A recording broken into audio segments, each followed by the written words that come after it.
آپ کا حوالہ دیتا ہوں جس میں بالتفصیل ہے۔ حضرت جریر بن عبداللہ رضی اللہ تعالیٰ عنہ حضور کے صحابی ہیں، فرماتے میں تاجر تھا، کاروبار کرتا تھا۔ میرا کاروبار یہ تھا کہ میں دیہاتوں سے جانور خریدتا تھا اور شہروں میں لا کے بیچتا تھا۔ یہ بیوپاری کہتے ہیں ہم اپنی زبان میں، بیوپاری، جانوروں کا بیوپاری کہتے ہیں۔ میں دیہاتوں سے خریدتا، شہروں میں بیچتا، یہ میرا بیوپار تھا۔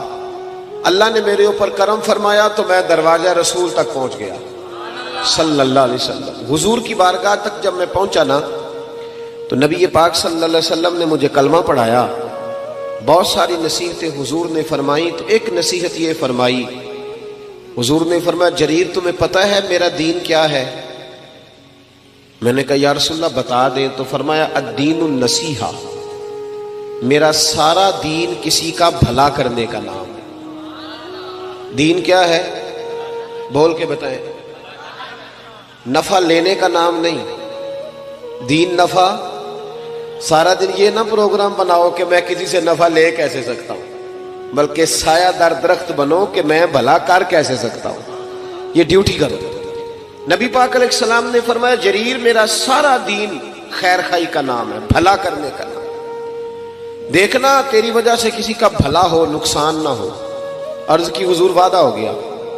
آپ فرماتے ہیں کلمہ پڑھا، حضور کی نصیحت سنی۔ اگلے صبح ایک گاؤں میں گیا میں جانور خریدنے تاکہ شہر لا کے بیچ سکوں۔ ایک یہودی سے میں نے گھوڑا خرید لیا، 3 دینار میں سودا ہو گیا۔ فرماتے ہیں جب گھوڑے کو میں نے پکڑا نا، سڑک پہ چڑھا گھوڑا لے کے، تو گھوڑا بڑے آرام آرام سے میرے پیچھے چلنے لگا۔ شریف گھوڑا تھا، پنجابی کی آخید ہے ساؤ جی، ساؤ کہتے ہیں۔ وہ میں نے گھوڑا پکڑا، وہ میرے پیچھے پیچھے چلنے لگا۔ میں نے کہا یہ تو بڑا شریف النفس ہے، یہ تو گھر میں بھی رکھا جا سکتا ہے۔ کچھ جانور گھر میں نہیں رکھے جا سکتے، شرارتی ہوتے، یہ تو بڑا یہ تو قیمتی ہے۔ کہتے ہیں میں نے اس کو کہا یہودی کو یار تیرا گھوڑا تو مہنگا ہے، یہ تو گھر میں رکھنے والا ہے، 6 دینار کا ہے تیرا۔ فرماتے ہیں میری طرف آنکھیں کھول کے دیکھنے لگا۔ فرماتے ہیں پھر میں نے چھلانگ لگائی، میں گھوڑے کی پشت پہ سوار ہو گیا۔ تھوڑا سا میں نے گھمایا، میں نے کہا یہ تو سواری کے لیے بھی بڑا اچھا ہے، تیرا تو 9 دینار کا ہے۔ کہتے ہیں اس کی دونوں آنکھیں کھول گئی۔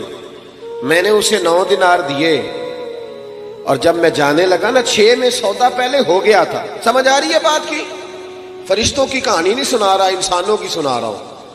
ہم کہتے ہیں وہ فرشتے تھے جو ہو گزرے، یہ فرشتے تھے نہیں، پر میرے نبی نے انہیں فرشتوں سے آگے بنا دیا تھا۔ اسی دھرتی پہ یہ لوگ رہتے تھے، کھاتے تھے، پیتے تھے، سوتے تھے، جاگتے تھے، پر حضور فرماتے ہیں صحابی کا نجوم، میں نے ان پر اتنی نور کی برسات کی ہے کہ سارے ستارے بن گئے۔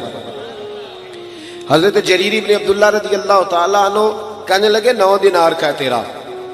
اور جب 9 دینار دے کے گھوڑے پہ بیٹھے جانے لگے تو یہودی نے آگے بڑھ کے لگام پکڑ لی، کہنے لگا جریر تو وہی ہے یا کوئی اور ہے؟ تو نے پہلے بھی کئی دفعہ جانور خریدے ہیں، کوئی پہلی دفعہ تو آیا نہیں، وہی ہے کہ کوئی اور ہے؟ تو جناب جریر کہتے ہیں میں نے بڑی ٹھنڈی آہ بھری، میں نے کہا میں وہ نہیں ہوں جو پہلے آتا تھا، میں وہ نہیں ہوں جو میں، اللہ کرے آپ بھی سویرے کہیں میں وہ نہیں ہوں جو رات محفل میں گیا تھا، میں بدل گیا ہوں۔ میں نے رات اللہ رسول کی بات سنی ہے، اب میں بدل گیا ہوں، اللہ کرے ایسا ہو جائے۔ کہنے لگے حضرت جریر بن عبداللہ میں وہ نہیں ہوں، میں بدل گیا۔ کہا آپ کون ہو؟ کہنے لگے پہلے میں صرف جریر تھا، اب میں رسول اللہ کا صحابی بن گیا ہوں، اور میرے نبی نے مجھے فرمایا ہے کسی کا بھلا کرنا۔ فرمانے لگے 9 دینار تجھے دے کے جا رہا ہوں، میں انشاءاللہ منڈی جاؤں گا، محنت کر کے بیچوں گا تو 12 دینار کا بکے گا، تو مجھے اللہ 3 دینار پھر بھی دے دے گا، تو میں تیرے 6 کیوں کھاؤں؟ تو اپنے 6 رکھنا، تو میں تیرے 6 کیوں کھاؤں؟ کہتے ہیں جب میں نے یہ کہہ کہ گھوڑے کو ایڑی لگائی جانے لگا تو وہ یہودی دوڑ کے چھلانگ لگائی اور میرے پیچھے بیٹھ گیا۔ میں نے کہا تو کدھر جا رہا ہے؟ کہنے لگا یار مجھے بھی وہیں لے چل جہاں سے اللہ نے تجھے تبدیل فرمایا، میں بھی حضور کا کلمہ پڑھوں گا۔ ساتھ اللہ صرف مسجد میں نہیں ملتا، دکان پہ بھی مل جاتا ہے۔